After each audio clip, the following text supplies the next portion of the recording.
আর আজকে আমি একটা বিষয় শেয়ার করব, সেটা হচ্ছে কিভাবে মূলত হচ্ছে আপনারা প্যারালাইসিস থেকে মুক্ত করবেন এবং কি মেডিসিন দিলে আপনাদের মুরগির বাচ্চা প্যারালাইসিস হবে না।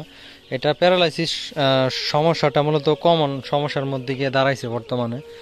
আর সবচাইতে গুরুত্বপূর্ণ একটা বিষয় হচ্ছে দিনের বেলা আপনি যদি পর্যাপ্ত আলো দিতে পারেন তাহলে বাচ্চা কিন্তু আপনার খাবার বেশি খাবে এবং হচ্ছে ওয়েট দ্রুত আসবে। আর আরেকটা কথা হচ্ছে যদি আপনার খাবার বেশি খায় তাহলে বাচ্চার এমনিতে রোগ প্রতিরোধ ক্ষমতা বেড়ে যাবে। তো আজকে কিন্তু বাচ্চার বয়স 10 দিন, দেখতে পারতেছেন আপনারা 10 দিনের বাচ্চা মাশাল্লাহ কতটা সুন্দর হয়েছে আলহামদুলিল্লাহ। আর অনেকেই করে কি যে ভ্যাকসিন মুখের মধ্যে ফুটা দেয়, নাকে ফুটা দেয়, ভাই পাও দইরা বলি, এই ভুল আপনারা জীবনে করবেন না। যদি করেন তাহলে এটার ভুলের মানে ক্ষতিপূরণ কিন্তু বিশাল হতে পারে। আসসালামু আলাইকুম, আশা করি সবাই অনেক ভালো আছেন। আলহামদুলিল্লাহ আল্লাহর রহমতে আমি অনেক ভালো আছি। তো দেখতে পারতেছেন খামারের অবস্থা। তো সকালবেলা আসলে এই বাচ্চাগুলো এইভাবে আবার বার হয়ে পড়ছিল, কিন্তু এদেরকে খুব কষ্ট করে ঢোকানোর পরেও আবারও বেড়া মানে ভাঙ্গে আবার এদিকে চলে আসছে। দেখেন তারা কত সুন্দর বিচরণ করতেছে। খাবার আমি ওইদিকে দিছি, জায়গা বাড়াই দিলাম, কিন্তু তারপরেও এরা এইভাবে এদিকে ঘোরাফেরা করতেছে। তো এখন এদেরকে আবারও ভিতরে নিতে হবে। আর আজকে আমি একটা বিষয় শেয়ার করব, সেটা হচ্ছে কিভাবে মূলত হচ্ছে আপনারা প্যারালাইসিস থেকে মুক্ত করবেন এবং কি মেডিসিন দিলে আপনাদের মুরগির বাচ্চা প্যারালাইসিস হবে না। এটা প্যারালাইসিস সমস্যাটা মূলত কমন সমস্যার মধ্যে গিয়ে দাঁড়াইছে বর্তমানে। তো যাই হোক, এখন এই বাচ্চাগুলো আবার এই দিক দিয়ে আবার ওই প্রান্তে নেওয়া লাগবে। তো যদি একটু সময় লাগবে, দেখা যাক নিতে পারি কিনা। হেস হেস। আসলে এবার আজকে এরা এই পর্যন্ত 2বার বেড়াটা ভাঙছে। আর এদিকে গতকালকে খাবার আনলাম। তো বাচ্চার গ্রোথ আলহামদুলিল্লাহ বয়স অনুযায়ী ঠিকঠাক। আজকে মূলত হচ্ছে একটা ভ্যাকসিন করতে হবে। আর আমি এখন কি মেডিসিনটা চালাইতেছি সেটা বলবো, এবং প্যারালাইসিস যাতে না হয় সেটার জন্য আপনারা কি করতে হবে সেটাও আমি আজকের ভিডিওতে বলে দিব।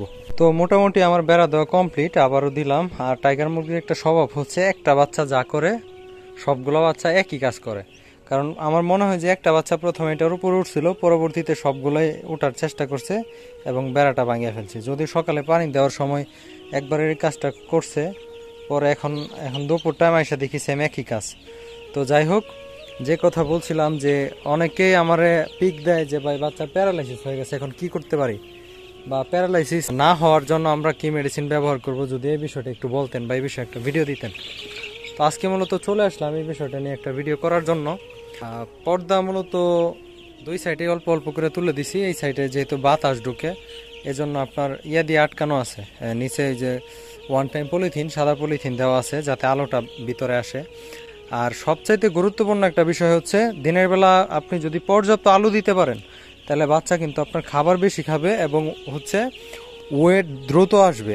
আর আরেকটা কথা হচ্ছে যদি আপনার খাবার বেশি খায় তাহলে বাচ্চার এমনিতে রোগ প্রতিরোধ ক্ষমতা বেড়ে যাবে। তো আজকে কিন্তু বাচ্চার বয়স 10 দিন, দেখতে পারতেছেন আপনারা 10 দিনের বাচ্চা মাশাল্লাহ কতটা সুন্দর হয়েছে আলহামদুলিল্লাহ। তো এগুলো হচ্ছে কিন্তু নতুন প্যারেন্টসের বাচ্চা। নতুন প্যারেন্টসের বাচ্চার একটা সুবিধা হচ্ছে এরা সব হয় এক সাইজ। আমার এখানে কেউ বলতে পারবে না যে ভাই এই বাচ্চাটা ছোট, ওই বাচ্চাটা বড়, এরকম না। মাশাল্লাহ সব সাইজ কিন্তু এক। আর আজকের বিষয়টা কি নিয়ে হয়তো আপনারা শুরুতেই বুঝতে পারছেন। আমি এই বিষয়ে যদি একটু কথাটা বলবো আপনাদের সাথে ভাবতেছি কয়েকটা দিন যাবত, কিন্তু বলতে পারতেছি না। তো স্ক্রিনের মধ্যে হয়তো দেখতে পারতেছেন একটা মুরগির পা বাঁকা, বা থাম্বনেলের মধ্যে আশা করি দেখছেন। তো আসলে এইটা কেন হয় শুরুতে যদি এটা অল্প করে বলি, সেটা হচ্ছে বাচ্চা অবস্থায় অনেক সময় ক্যালসিয়াম এবং হচ্ছে ভিটামিনের ঘাটতি দেখা যায়। তো পরবর্তীতে মনে করেন যে মানুষের যেমন দেখবেন যে হাত পায়ে রগে টান খায়, সেম হচ্ছে মুরগিদেরও এদের কিন্তু এরকম রগে টান খায়। তো বাচ্চা অবস্থায় রগে টান খাওয়ার কারণে পরবর্তীতে দেখা যায় যে যেভাবে মানে টান খায় ওইটা ওইভাবেই থাকে, পরবর্তীতে স্বাভাবিক অবস্থায় ফিরে আসতে পারে না। তো এটা হয় প্রথম হচ্ছে আপনার ভিটামিনের জন্য, প্লাস হচ্ছে হালকা ক্যালসিয়ামের জন্য। তো বাচ্চা অবস্থায় আসলে ক্যালসিয়াম অনেকেই দেয়, মূলত হচ্ছে আমি দেই না। তো আপনারা চাইলে AD3টা দিতে পারেন, AD3, ইসেল অথবা জিঙ্ক। তো আমি আপনাদেরকে যদি দেখাই একটু, এখানে দেখেন আমার কিন্তু মেডিসিন আছে।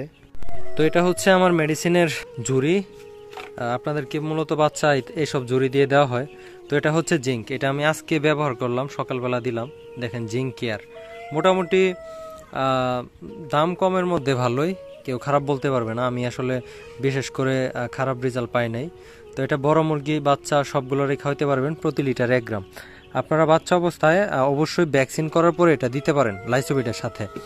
আর আরেকটা হচ্ছে আপনাদের যেটা লাগবে সেটা হচ্ছে এই যে থায়াবিন দেখতে পারতেছেন, এটা হচ্ছে মুরগি প্যারালাইসিস না হওয়ার জন্য সবচাইতে ভালো কাজ করে। এটা আপনার প্যারালাইসিস রোধে সাহায্য করে। আর আবার অনেকে আপনার করে যে কল দেয় যে ভাই প্যারালাইসিস হয়ে গেছে এখন কি করতে পারি। প্যারালাইসিস হচ্ছে আপনার এরকম একটা রোগ, যদি একবার হয়ে যায় পরবর্তীতে এটারে আপনি যতই চিকিৎসা করেন ওটা কিন্তু ভালো হবে না।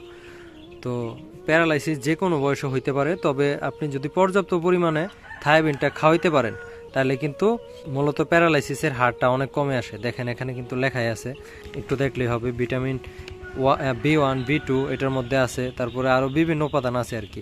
এখানে সুন্দরভাবে দেখেন লেখা আছে কি কি রোগের কাজ করে। এখানে বিশেষ করে প্যারালাইসিসের গুরুত্ব সবচাইতে বেশি দেওয়া হয়েছে না। তো যে কোনো উপায়ে আপনারা থায়াবিনটা খাওয়াইতে হবে যে কোনো মুরগিকে।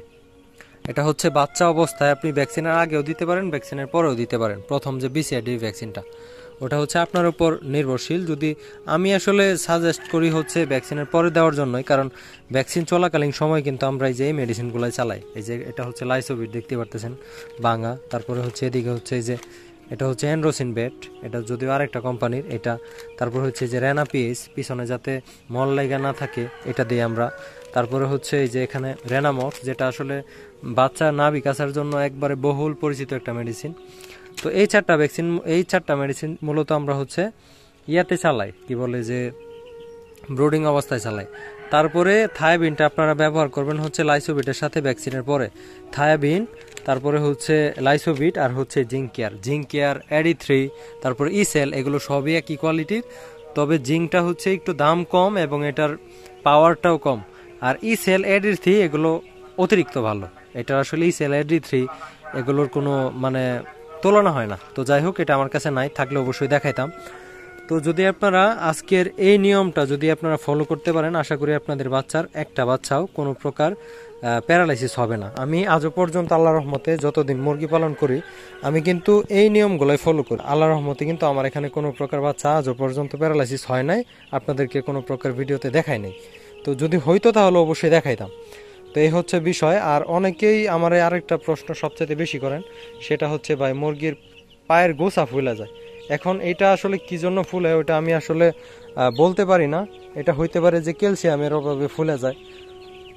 তো এটা আমার কাছে হয় নাই, বা আমি যাদের সাথে কথা বলছি ডাক্তার তারাও আসলে ওইভাবে বলতে পারে নাই। তো এই জন্য আমি এই বিষয়ে কোনো কিছু বলতে পারলাম না আপনাদেরকে।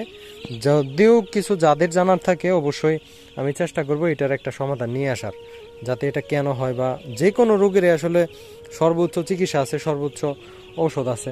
তো যাই হোক, আমি একটা বাচ্চা যদি আপনাদেরকে ধরে দেখাই, দেখেন বাচ্চাটার কালার মাশাআল্লাহ কত সুন্দর হবে। এটা আসলে যে কি কালার হবে এটা বলার মানে অপেক্ষা রাখে না। এই যে এটা কিন্তু লাল টুকটুকে একটা কালার হবে, এগুলো সব অধিকাংশ লাল, তবে কিছু লাল আছে আপনার চোখে বাঁধার মতো, ওইরকম একটা কালার হবে। তো এই বাচ্চাগুলো মূলত হচ্ছে শেরপুর থেকে এক ভাই অর্ডার করছিল 320 বাচ্চা এখানে, কিন্তু ওনার পারিবারিক সমস্যার কারণে কোনোভাবে উনি নিতে পারতেছে না। উনি ওনার বাসাতে নাই, যেরকম কথা হইলো। তো এখন আমার আশপাশে ধরেন 2 জনকে 200 দিলাম, তারপরে এখান থেকে আরও 100 বাচ্চা রয়ে গেছে।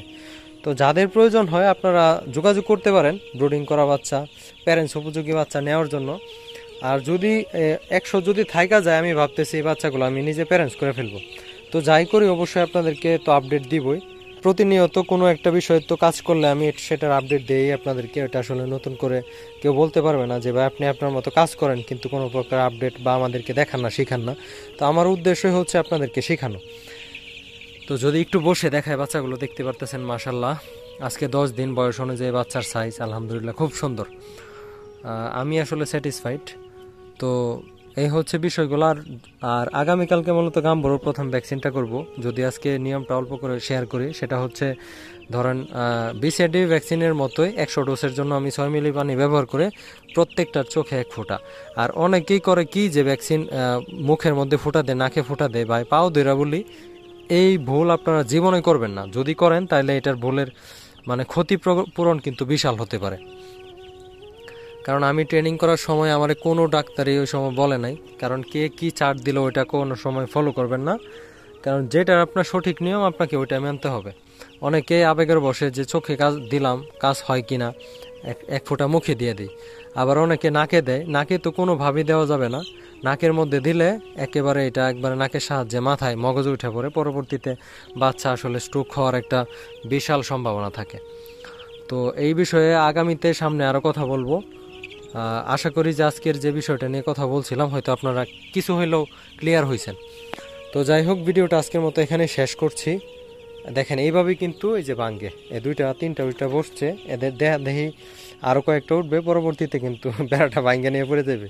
যদি ওটা বার্মিসের, আপনারা জানেন কম খরচে কিভাবে কাজ করা যায়, আমি মূলত এইভাবে কাজ করার চেষ্টা করি। এজন্য আর কি নামমাত্র খরচে বার্মিসের একটা ব্রডার বানিয়ে নিয়েছিলাম। তো যাই হোক, যদি কারো কিছু জানার থাকে অবশ্যই ডেসক্রিপশন বক্স থেকে নাম্বার নিয়ে কল দিতে পারেন, আমি চেষ্টা করব আপনাদের সাথে কথা বলার জন্য। আর অবশ্যই কমেন্ট করবেন, চেষ্টা করবে কমেন্টে রিপ্লাই দেওয়ার জন্য। তো ভিডিওটা এখানে শেষ করছি, ভালো থাকবেন সবাই, আসসালামু আলাইকুম, আল্লাহ হাফেজ।